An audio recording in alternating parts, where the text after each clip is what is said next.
L'invité de ce Smart Impact, c'est Michel Salem-Sermanet. Bonjour. Bonjour. Bienvenue, vous êtes le directeur général d'Efficacity. C'est quoi Efficacity ?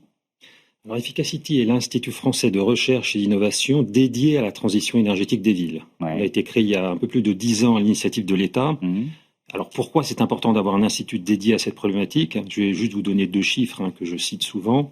D'abord, pour atteindre les objectifs 2030, 40, 50 qu'on s'est fixés en termes de décarbonation, à l'échelle du pays, il faut réduire de 5% par an les émissions de gaz à effet de serre chaque année, pendant encore 25 ans, jusqu'à la neutralité carbone en 2050. Et ça veut dire qu'il faut doubler l'effort. On est plutôt à moins 2, moins 3%. Le deuxième chiffre, c'est 2 tiers. 2 tiers des émissions de gaz à effet de serre en France proviennent des villes.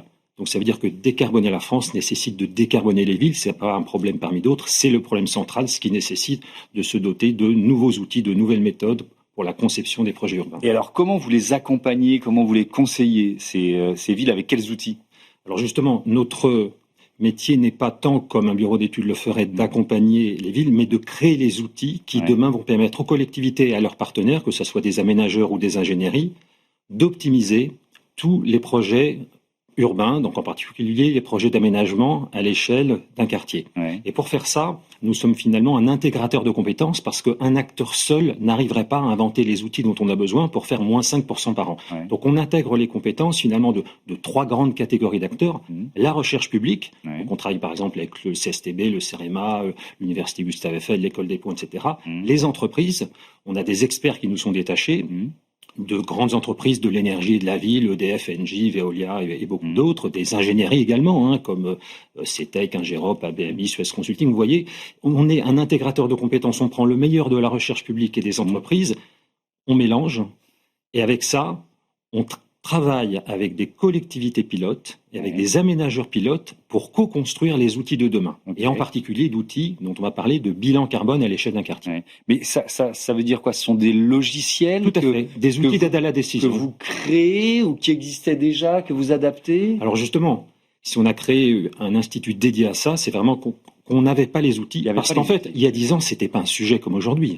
Et surtout, on n'avait pas compris que pour faire moins 5% par an, il ne suffit plus de faire des bons projets, mais il faut optimiser chaque investissement urbain au regard de son impact énergétique et carbone.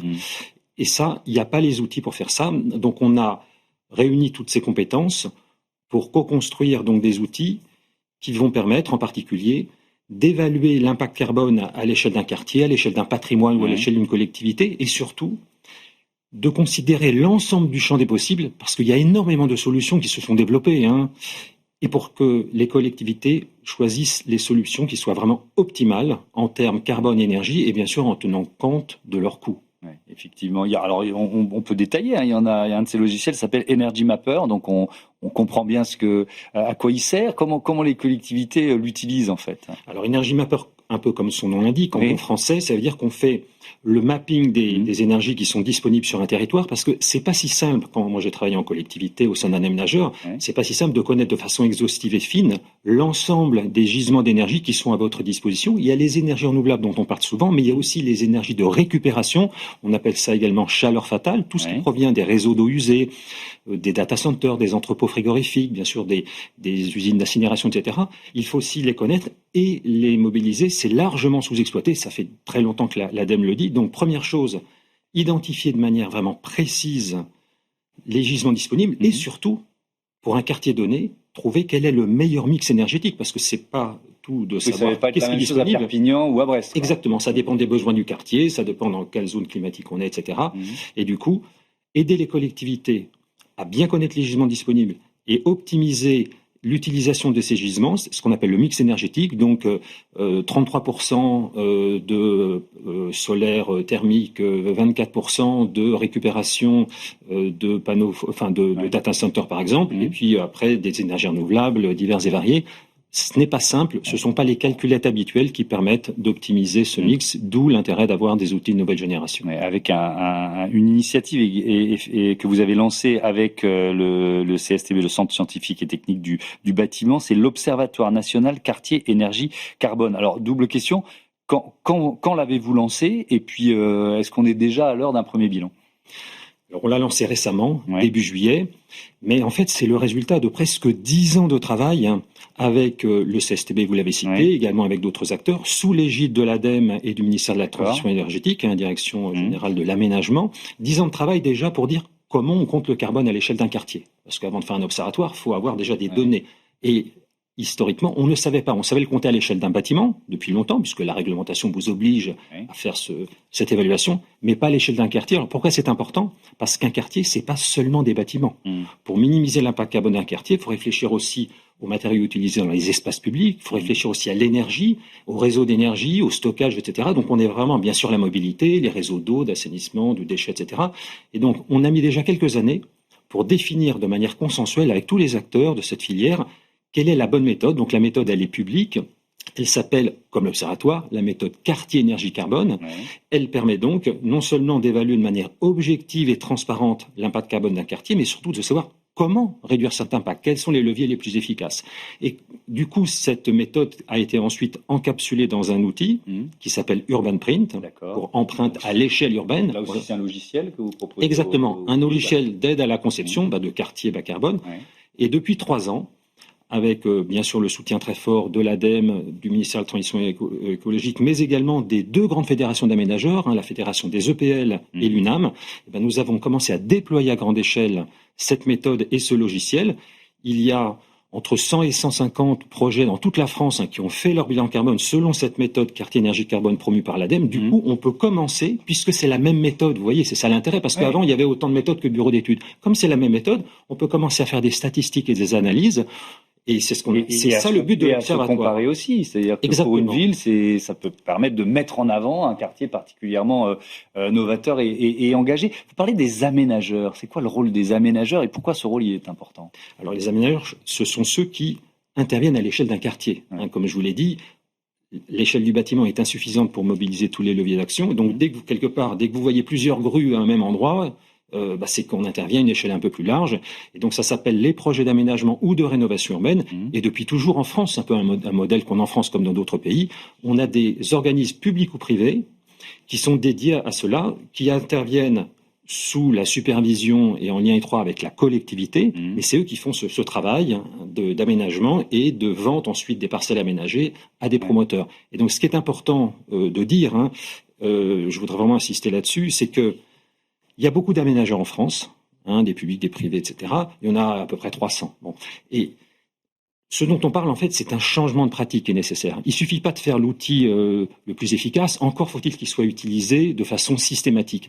Et du coup, avec les 2 grandes fédérations d'aménageurs, nous faisons beaucoup de pédagogie auprès de toute cette filière. Et la bonne nouvelle, c'est que de grands aménageurs déjà ont décidé de systématiser l'évaluation de leurs projets d'aménagement selon cette méthode. Et je voudrais les citer parce qu'en fait, ce sont ceux qui sont des précurseurs et quelque part, qui prennent un petit risque parce que quand vous évaluez l'impact carbone de votre projet, vous n'avez pas toujours 20 sur 20. Alors on se dit, je vais peut-être être critique, etc.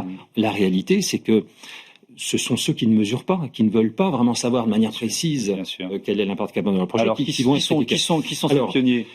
Les principaux aménageurs privés, et puis il y en a de nouveaux régulièrement, donc Nexity, Kaufmann & Broad, Eiffage Aménagement, Link City Air Nouvelle, qui sont 2 aménageurs du groupe Bouygues. Ça, c'est pour les privés. Depuis très peu de temps, Crédit Mutuel Aménagement également. Ensuite, vous avez parmi les entreprises publiques, vous avez celle de Toulouse, et donc on peut vraiment féliciter la métropole de Toulouse, mais aussi ces 2 aménageurs Europolia, Opidea, qui vraiment étaient les tout premiers dans cette catégorie il y a 3 ans déjà. Et puis parmi les aménageurs qui dépendent de l'État, il y a EPAMarne, EPA-France, l'aménageur de Marne-la-Vallée, qui est aussi le premier à montrer l'exemple. Donc vous voyez, on a les 3 grandes catégories, les aménageurs privés, les aménageurs publics locaux, les SEM, et puis les établissements publics d'aménagement qui dépendent de l'État. Et donc, vous avez dans chacune de ces catégories des aménageurs qui ont commencé à montrer l'exemple, et on espère qu'il y aura de plus en plus de bilan carbone. Alors, pourquoi c'est important ? Pour chaque projet particulier, mais aussi pour l'Observatoire. Parce que pour que l'Observatoire réponde à ses missions, il faut qu'il y ait un volume significatif de bilan carbone pour pouvoir faire des analyses vraiment pertinentes. Alors, je rappelle les 2 missions d'Observatoire. Premièrement, évaluer si chaque année, les projets d'aménagement sont bien, en France ou par région, de moins en moins carbonés. Ouais. On n'a pas cette boussole aujourd'hui, donc on mène plein d'actions, mais quel est l'impact? Et deuxièmement, quelles sont les actions les plus efficaces? Alors on commence à avoir des premiers enseignements, je vais vous les indiquer, mais il faudrait avoir des milliers de bilans carbone pour avoir des évaluations les plus efficaces. Pour justement dire les actions les plus efficaces. Alors les actions les plus efficaces, c'est en général, il faut agir sur tous les leviers à l'échelle d'un quartier. Donc déjà sur l'énergie, souvent c'est mettre en place des réseaux thermiques, qui est efficace. Ça permet de mutualiser finalement les besoins d'énergie des bâtiments, et le photovoltaïque pour l'électricité. Ensuite, les matériaux, c'est très important, pour que ce soit pour les bâtiments ou les espaces publics, mais en particulier pour les bâtiments. Utiliser des matériaux biosourcés, c'est ce qu'on constate pour les projets les plus vertueux. Et ensuite, la question de la mobilité. Avec l'énergie et les matériaux, la mobilité est la troisième composante très importante sur laquelle il faut agir. Et je vais juste donner un exemple. Si on arrive à limiter la construction de parkings souterrains, là, ça a un impact important au niveau du quartier. Merci beaucoup. Vous parliez de photovoltaïque, ce sera le thème du grand entretien, puisqu'on sera avec le patron général du solaire. Merci beaucoup, Michel Salem-Sermanet. Un tout dernier mot. Très vite, il nous reste 20 secondes. Il faut aussi mobiliser et sensibiliser le grand public. C'est pourquoi, avec Urban Print, on a créé un atelier pédagogique comme l'atelier d'automne que vous connaissez sans doute. Donc, c'est l'atelier d'automne dédié à l'aménagement. Ça s'appelle l'atelier des transitions urbaines. Et donc, il y a beaucoup d'animateurs qui sont en ce moment formés, et donc ça se déploie dans toute la France, dans des écoles, dans des entreprises, dans des mairies. Donc vous voyez, c'est pas seulement les professionnels du secteur, mais aussi c'est le grand public qui doit comprendre qu'il est possible aujourd'hui, si on mesure l'impact carbone d'un quartier, de le réduire de manière significative. Merci beaucoup Michel Salem-Sermanet, et à bientôt sur Be Smart for Change. On passe à notre débat, l'économie circulaire au programme.